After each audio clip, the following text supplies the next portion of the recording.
नेत्राय वेणुवाद्य विनोदिने राधाधरसुधापानशालिने वनमालिने महाभावस्वरूपास्त्वं कृष्णप्रियवरीयसि प्रेमभक्ति प्रदे देवी राधिका त्वं नमोस्तुते। हरे कृष्णा। तो स्वागत है आप सबका। आज हम इस ब्रह्मांड के सबसे पवित्र और सबसे महत्वपूर्ण जो स्थान है उसकी चर्चा करेंगे।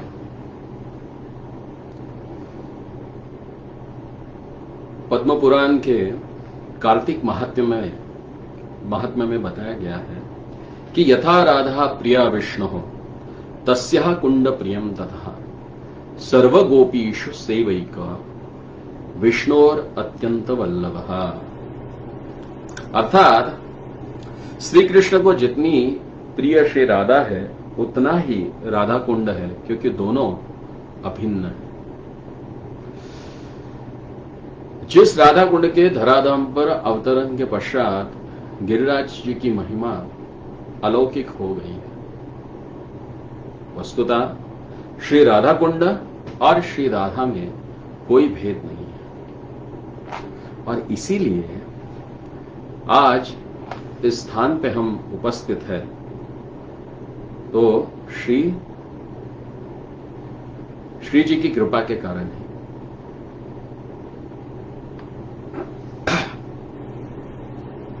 तो आइए इस राधा कुंड के आविर्भाव के बारे में जानने का प्रयास करते हैं। आदि वराह पुराण में कहा गया है कि अरिष्टासुर नामासो यत्रैव वसते सदा यद अरिष्टम वनम नाम बहुवानर संकुलम। वृष का वेश धारण किए, यानी वृषभ का, सांड का वेश धारण किए हुए अरिष्टा नामक असुर यहां रहता था। इसलिए इस क्षेत्र को पहले अरिष्ट वन कहा जाता था।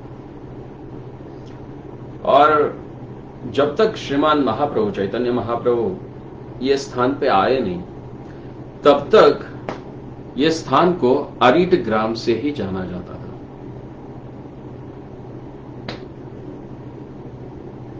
एक बार इस अरिष्टासुर के आतंक के कारण जब सब ब्रजवासीगण भयभीत हुए, तो उनका भय मुक्त करने के लिए भगवान ने सोचा कि इस अरिष्टासुर को अभी हमें उद्धार करना पड़ेगा।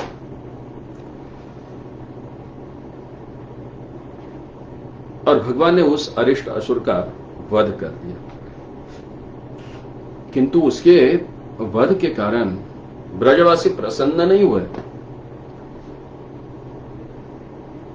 बल्कि वे भगवान श्री कृष्ण का विरोध करने लगे। क्यों? इसका कारण यह था कि असुर गौवंश की आकृति में था, सांड के रूप में था, अतः गौ भक्त गौनिष्ठ ब्रजवासियों ने श्री कृष्ण का परित्याग किया। ततस्तु राधिका त्यक्तो ललिता मोहनस्तरा अस्माकं नैव संसर्गो विमोचनं वृषहत्या समन्वितः।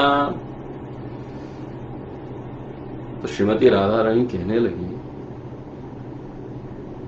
उन सब ने भगवान श्री कृष्ण का त्याग किया। वे कहे, हे कृष्ण, हे वृषभधक, अब तुम हमें न छूना। तुमने एक वृक्ष की हत्या की है और गौवंश पे आपने आघात किया।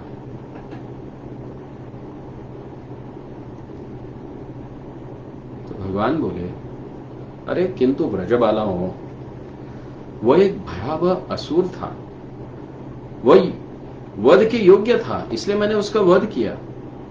तो गोपियां बोली, वह असुर था कि असुरी स्वभाव का था, यह सब हम सुनना नहीं चाहते। वह एक नर गाय था, सांड था। इस गौ हत्या रूप पाप से मुक्त होने के लिए तुम्हें प्रायश्चित्त करना चाहिए। जैसे इंद्र ने वृत्रासुर नामक ब्राह्मण की हत्या करने के उपरांत तीर्थ स्नानों में स्नान किया, वैसे ही तुम भी सारे तीर्थों में स्नान करके अपने आप को पवित्र बना। तो भगवान श्री कृष्ण बोले, अरे आप तो व्रज की बालाओं हो, अगर मैं स्वयं जाके सारे तीर्थों में स्नान करके भी आऊं तो आपको कैसे विश्वास होगा कि मैंने सारे तीर्थों में स्नान किया। अच्छा यही है कि मैं यही सारे तीर्थों का आवाहन करता हूं और आपके सामने ही इन सारे तीर्थों में स्नान कर लेता हूं। और उसी समय श्री ठाकुर जी ने भूमि पर अपनी पार्ष्णी यानी एड़ी से प्रहार किया और तब सभी तीर्थ मूर्तिमान होकर उपस्थित हो गए, क्योंकि भगवान ने उनका आवाहन किया। और भगवान ने कहा कि कृपया आप सारे यहां पे पधारिए। तब सभी तीर्थ मूर्तिमान वहां उपस्थित हो गए। तब श्री कृष्ण बोले गोपियों से कि हे सखियों, देखो अब तुम सब तीर्थों के दर्शन कर लो, कहीं फिर मुझे झूठा बना दोगी कि तुमने कहां और कब तीर्थ बुलाए, उनमें स्नान किए। किंतु गोपियां तो गोपियां ही है। तो गोपियों ने कहा, हमें तो कोई तीर्थ नहीं दिखाई दे रहा है। ठाकुर जी सोचने लगे कि ये कितनी चतुर है, सामने तीर्थ साक्षात खड़े होकर ये कह रही है कि हमें दिखाई नहीं देते। तो सारे तीर्थों ने करबद्ध होकर अपना अपना परिचय दिया और कहने लगे, प्रोचो कृतांजलि पोटा लवना लवनाब्धिरस्मि क्षीराब्धिरस्मि शृणुताम दीर्घा दीर्घिका अस्मि शोणोऽपि सिन्दूरहमस्मि भवामि ताम्रपर्णी च पुष्करम् अहमश्य सरस्वती च गोदावरी रविसुता सरयुः प्रयागो रेवास्मि पश्यत जलम कुरुत प्रतिमिति। श्रील विश्वनाथ चक्रवर्ती ठाकुर अपनी श्रीमद् भागवत की टीका पे ये श्लोक उद्धृत करते हैं और वे बताते हैं कि ये सारे तीर्थ हाथ जोड़कर गोपियों के सामने उपस्थित हो गए और कहने लगे कि मैं लवन सागर हूं, मैं क्षीर सागर हूं, मैं सोन निधि हूं, सोन नदी हूं, मैं ताम्रपर्णी नदी हूं, मैं पुष्कर तीर्थ हूं, मैं सरस्वती नदी हूं, मैं गोदावरी हूं, मैं यमुना हूं, मैं अयोध्या से शरयू आई हूं, मैं प्रयाग की संगम स्थली हूं और मैं रेवा नदी हूं। जरा हमारे इस निर्मल जल की ओर देखो और विश्वास करो। तब गोपी ने कहा, ठीक है, सारे तीर्थ हमें दिख गए, तुम इनमें स्नान करो। तब उन सभी तीर्थों के एकत्रित जल में भगवान श्री कृष्ण ने स्नान किया।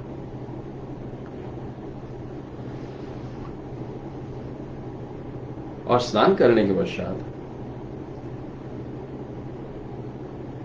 वे गोपियों को कहने के लगे कि देखो, मैं तो अब इस वृष हत्या के या इस वृष वध के पाप से मुक्त हो गया हूं, लेकिन आप सभी पाप की भागी बनी हो तो आपको भी प्रायश्चित्त करना पड़ेगा। तो गोपियां सोचने लगी कि अरे हमने कौन सा पाप किया। तो भगवान बोले कि अरे तुमने असुर का पक्ष लिया है, यही आपका पाप है, और इस पाप के प्रायश्चित्त के लिए आपको भी सारे तीर्थों में स्नान करना पड़ेगा। तो देखो, मैंने ऐसे सरोवर का निर्माण किया है जिसमें समस्त तीर्थ मैंने प्रविष्ट करा है, और मैंने असुर को मार उससे गो हत्यारा तुमने कहा, किंतु वो तो असुर वंश का था, और असुर का पक्ष लेने से आप पाप की भागीदारी हो, इसलिए आप प्रायश्चित्त करो, आओ और इस जल में स्नान करो। तो गोपियों ने सोचा कि अरे ये जल में तो हम नहीं स्नान करेंगे, क्योंकि तुम्हारा गो हत्या का पाप इस सरोवर में है। अभी हम हमारा खुद का एक सरोवर बनाएंगे और उसमें हम स्नान करेंगे। और फिर श्री जी ने अपना कंगन निकाला और खोदना शुरू कर दिया। और खोदने के पश्चात भगवान ने कहा कि यही जल इसमें ले लो। तो बोले नहीं नहीं नहीं नहीं, ये तुम्हारे गो हत्या का पाप का प्रतीक है, तो हम इसमें स्नान नहीं करेंगे। हम अपना सरोवर बना के फिर मानसी गंगा से उन्होंने मटके से पानी लाके भरना शुरू किया। लाखों गोपियां एक कतार में खड़ी थी और पानी लेके एक दूसरे के हाथ में घड़ा देके वो भरना शुरू कर रही थी। तो भगवान ने सोचा कि इनसे अगर ये इस प्रकार से सरोवर को उनका भरना चाहेंगे तो कदापि संभव नहीं है। इसलिए भगवान ने सारे तीर्थ स्थलों को प्रकट करके बोला कि जाओ श्रीमती के चरणों में प्रार्थना करो और उनको प्रार्थना करके बोलो कि हमें आपके इस सरोवर में प्रवेश करने दो। तो जैसे ही भगवान श्री कृष्ण का संकेत प्राप्त हुआ, सारे के सारे तीर्थ स्थल प्रकट हुए और श्री जी को करबद्ध नतमस्तक होकर प्रणाम किया और कहा कि हे महाशक्ति, सब शास्त्रों के ज्ञाता होने पर भी जो आपकी महिमा नहीं जानते, न ब्रह्मा न शिव न लक्ष्मी, आपको यथार्थ जानने वाले तो एकमात्र श्री कृष्ण ही है।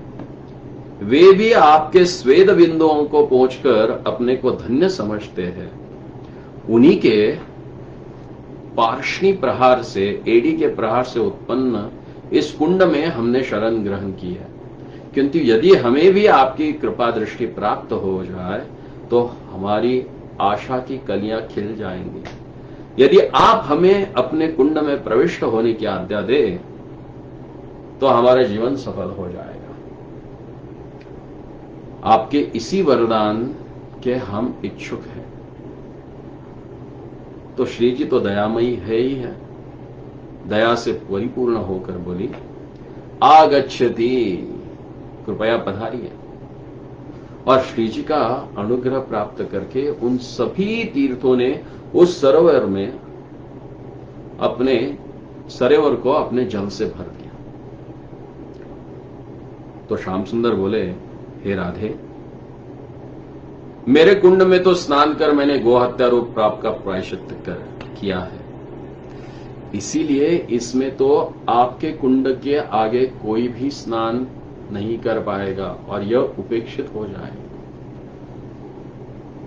पर श्री जी तो करुणामयी है, वे बोली चिंता मत करो, मैं ऐसा नहीं होने दूंगी। और कहकर अपने एक कंकन की एक चोट से दोनों कुंडों को एक कर दिया। तो ये लीला है राधा कुंड और श्याम कुंड की। हे प्रियतमे, तुम्हारा यह कुंड इस संसार में मेरे कुंड से भी अधिक महिमामय है। यह वही राधा कुंड है जो गिरिराज की कीर्ति बनाने में सहायक हुआ। यथा तवमसि तद्वद इदम सरो में। श्रील विश्वनाथ चक्रवर्ती पाद की जो टीका है दशम अध्याय के 36वें अध्याय के 15वें श्लोक पे, उसमें वे कहते हैं कि जैसे तुम मुझे अत्यंत प्रिय हो, वैसे ही यह सरोवर भी मुझे सदा सर्वदा प्रिय होगा। मेरे लिए तुम्हें और तुम्हारे इस सरोवर में कोई भेद नहीं है। मैं यहां रोज जल के लिए और स्नान के हेतु आया करूंगा। तो श्री जी भी बोली कि मैं भी सदैव अपनी सखियों के साथ आपके सरोवर में स्नान करने के लिए आ जाऊंगी। तो ये हो गई श्री राधा कुंड के आविर्भाव की कथा। लेकिन वर्तमान स्थिति में जिस प्रकार से राधा कुंड है, उसका प्राकट्य कैसे हुआ, उसका वर्णन हम चैतन्य चरितामृत में पाते हैं। बहुत ही सुंदर रूप से चैतन्य महाप्रभु के वृंदावन यात्रा का वर्णन और व्रज यात्रा का, व्रज परिक्रमा का वर्णन श्रील कृष्णदास कविराज गोस्वामी ने चैतन्य चरितामृत में बहुत ही सुंदर किया है। और वे वहां पे बताते हैं, ये मत महाप्रभु नाचिते नाचिते अरिट ग्रामासी बाह्य हैले अचंबिते, अरिटे राधा कुंड वार्ता पूछे लोक स्थाने, के हो नाही कहे संगेर ब्राह्मण ना जाने,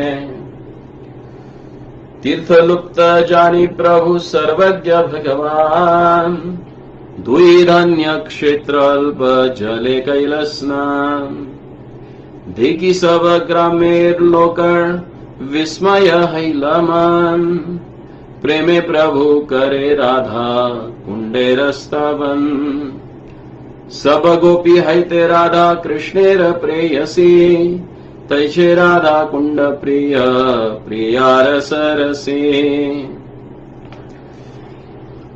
यहां पे वर्णन आता है कि जब चैतन्य महाप्रभु नृत्य करते हुए अरिट ग्राम पहुंचे,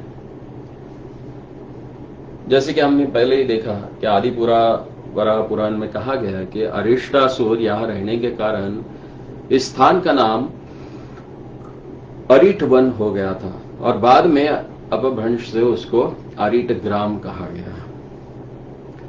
जब वज्रनाभ जी ने फिर से भगवान के सारे लीलाओं स्थलियों का जीर्णोद्धार किया था, तो उस समय उन्होंने श्री राधा कुंड श्याम कुंड भी बना के रखे, लेकिन 5000 वर्ष पूर्व की बात है। और उसके पश्चात धीरे धीरे धीरे धीरे ये सारे तीर्थ स्थान और भगवान की लीला स्थली लुप्त हो गई। और जब महाप्रभु 500 सवा 500 साल पहले जब आए, उस समय भी यहां पे राधा कुंड और श्याम कुंड नहीं था। तो क्या स्थिति थी वहां पे? चैतन्य चरितामृत में कहा गया है कि नृत्य करते करते जब महाप्रभु अरिट ग्राम पहुंचे तो उन्हें बाह्य ज्ञान हुआ, क्योंकि महाप्रभु पूरी तरह से अंतर्मुख होकर भगवत नाम का कीर्तन करते हुए घूमते थे। तो यहां आने के पश्चात उन्हें बाह्य स्थिति का ज्ञान हो गया और वे लोगों को पूछने लगे कि यहां पे राधा कुंड कहां है, श्याम कुंड कहां है। तो वहां पे रहने वाले जो लोग थे वे के लिए राधा कुंड श्याम कुंड, ऐसा तो कुछ हमने कभी सुना नहीं है आज तक, क्योंकि कोई भी जानता नहीं था। और महाप्रभु के साथ माथुर ब्राह्मण भी थे, मथुरा के ब्राह्मण भी थे, वे भी नहीं जानते थे। और चैतन्य महाप्रभु हालांकि स्वयं ही राधा कृष्ण होने के कारण, वे सर्वज्ञ भगवान होने के कारण उन्होंने देखा, तो कुछ लोगों ने उनको कहा कि ये सामने जो है ये गोराई है और ये श्यामाई है। 2 धान के खेत उन्होंने दिखाए। वो 2 धान के खेतों में, एक धान के खेत में एक पानी जमा हुआ था जो पूरा गौर वर्ण का था, और दूसरे खेत में जो पानी था वो श्याम वर्ण का था। तो महाप्रभु ने जान लिया कि यही राधा कुंड और श्याम कुंड है, और बड़ी उल्लास और आनंद के साथ महाप्रभु ने इन दोनों खेतों के जल में स्नान किया और फिर प्रेम पूर्वक श्री राधा कुंड की स्तुति करने लगे। सब गोपियों में श्री राधा जी जैसे श्री श्याम सुंदर को अति प्यारी है, उसी प्रकार श्री राधा जी का श्री कुंड उन्हें अति प्यारा है। और वहीं पे फिर हम देखते हैं कि श्री चैतन्य महाप्रभु की बैठक भी है। श्री कृष्ण चैतन्य वन भ्रमण करिया, यही तमालिर तले वसिल असिया। जब चैतन्य महाप्रभु ब्रज भ्रमण के हेतु भ्रमण कर रहे थे, तो उसी समय इसी तमाल वृक्ष के नीचे, ताल वृक्ष, अभी तो ताल वृक्ष है वहां पे, यहाँ पे तमाल लिखा गया है कि पहले तमाल वृक्ष था, उसके नीचे वहीं बैठ गए और उन्हें वहां पे विश्राम किया था।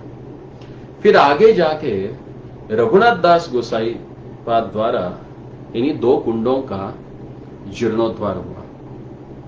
विमलो सर्व पापाग्नो ब्रह्म हत्या विघातको आदौ स्नानं तु राधायाम कुंडे सर्वार्थदायकम। अर्थात यह राधा कुंड ब्रह्म हत्या जैसे जघन्य पाप को नष्ट कर देने में भी सर्वसमर्थ है। तो आइए अब हम देखते हैं कि किस प्रकार से रघुनाथ दास गोस्वामी जी ने इस राधा कुंड और श्याम कुंड को कैसे आविर्भूत किया। तो मथुरा मंडल महात्मा में इसका वर्णन आता है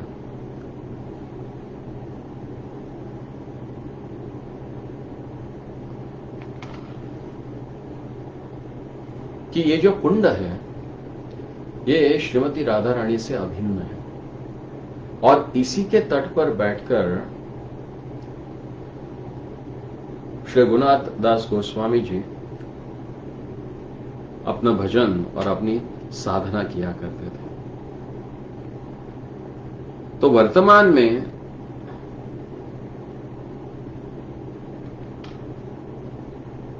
जो राधा कुंड का संस्करण हमें दिखाई देता है उसके पीछे भी बहुत ही सुंदर कथा आती है। एक समय जब रघुनाथ दास गोस्वामी बैठकर अपना भजन कर रहे थे तो अचानक से उनके मन में विचार आया कि इन दोनों कुंडों के पुनः उद्धार हमें करना चाहिए। फिर श्री राधा कुंड के अप्राकृत महिमा का स्मरण करते हुए रघुनाथ दास गोस्वामी अपने आप का धिक्कार करने लगे कि बोले इतने उच्च सर्वोत्तम पवित्र स्थान का मैं कैसे उद्धार कर पाऊंगा।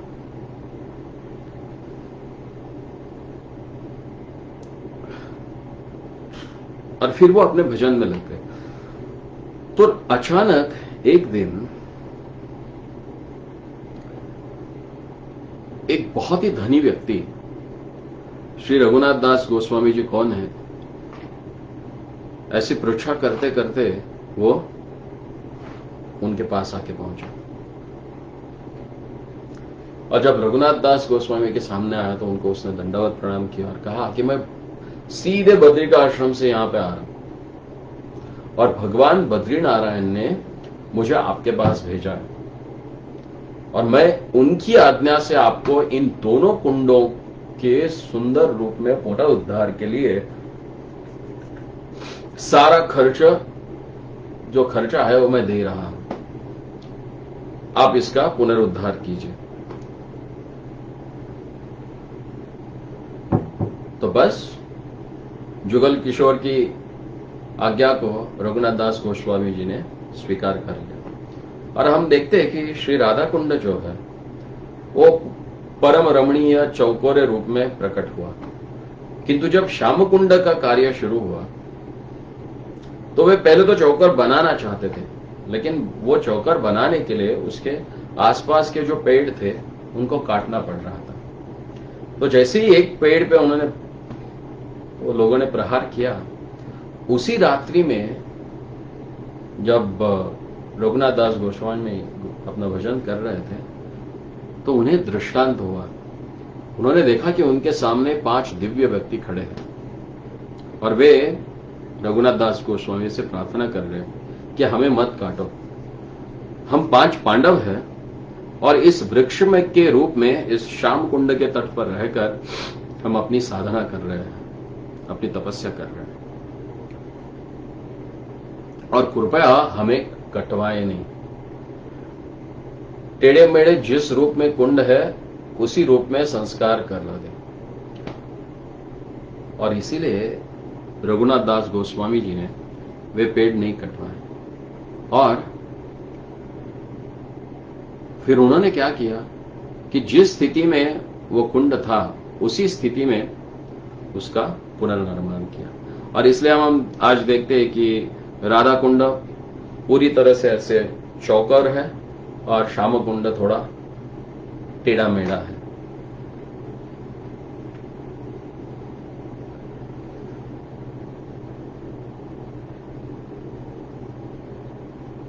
कहा जाता है कि श्याम कुंड और राधा कुंड ये साक्षात भगवान श्री कृष्ण और श्रीमती का द्रवित रूप है। आज भी जो उच्च कोटि के भक्त हैं वे अपनी भजन स्थली श्री राधा कुंड के तट पे बनाते हैं और नित्य रूप से भगवान के अष्टयाम लीलाओं का स्मरण करते हुए अपना जीवन बिताते हैं। जीवन की परमोच्च अवस्था यही है कि राधा कुंड के तट पे बैठकर भजन करना। हर एक गौड़ीय संप्रदाय के भक्त की यही अभिलाषा है कि वह राधा कुंड में स्थित होकर भगवत भजन करना चाहता है। तो आइए श्रीमती जी के चरणों में हम प्रणाम करते हैं और उनसे उनकी कृपा मांगते हैं, क्योंकि उनके कृपा के बिना हमें भगवान श्री कृष्ण के चरण प्राप्त होना असंभव है, क्योंकि वे बहुत कृपामयी है, जगत जननी है और अपने पुत्रों से, वो पुत्र कैसे भी क्यों ना हो, मां का प्रेम तो वैसे ही बना रहता है। और जब मां इतना प्रेम करती है तो पिता अपने आप ही उस बालक के ऊपर कृपा कर ही देते हैं। तो श्री जी के चरणों में अगर हम प्रार्थना करें, श्री जी के चरणों का आश्रय ग्रहण करें, तभी हम भगवान श्री कृष्ण को प्राप्त कर सकते हैं। अन्यथा हमारे लिए तो यह कदापि संभव नहीं है कि हमें भगवत प्राप्ति हो सके।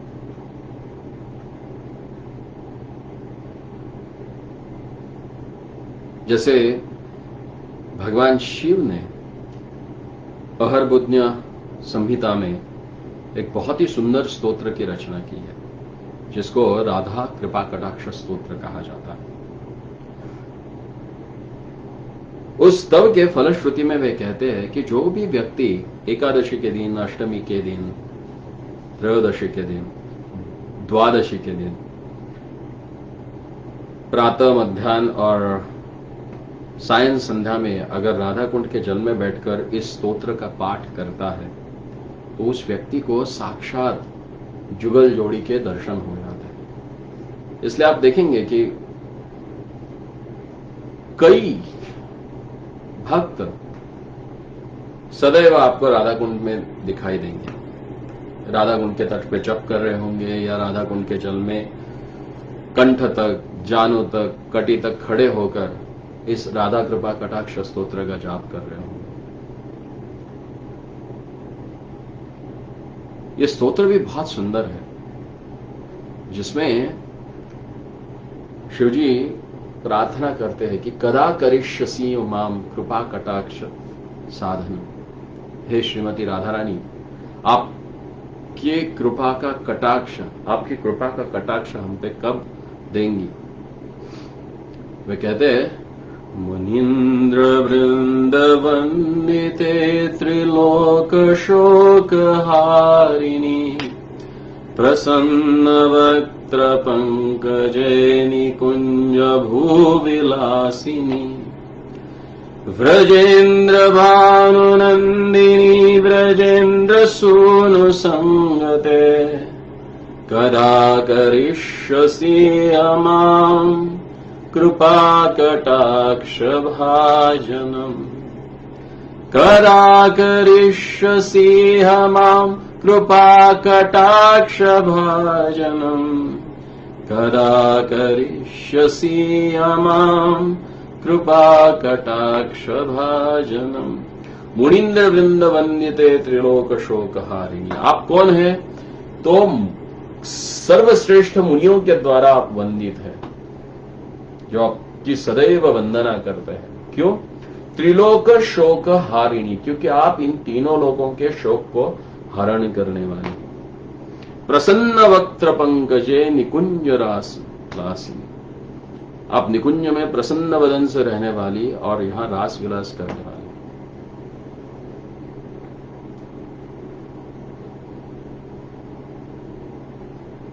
और जब तक आपके कृपा कटाक्ष हमें प्राप्त नहीं होते हैं, तब तक इस संसार में हमें कुछ प्राप्त नहीं होता, क्योंकि आपके कृपा कटाक्ष ही हमारे जीवन के सारे सर्वस्व है। तो आइए ऐसे श्रीमती राधा रानी के चरणों में हम प्रार्थना करें कि हे माता, केवल और केवल आप ही एकमात्र माध्यम हो जिनके द्वारा हम भगवान श्री हरि को प्राप्त कर सकते हैं। बोलो श्रीमती राधा रानी की जय, श्री श्री राधा कुंड की जय। तो कल हम राधा कुंड की परिक्रमा करेंगे और इस परिक्रमा मार्ग में स्थित जो जो दर्शन स्थलियां हैं उनकी महिमा का वर्णन हम कल करेंगे। बहुत बहुत धन्यवाद।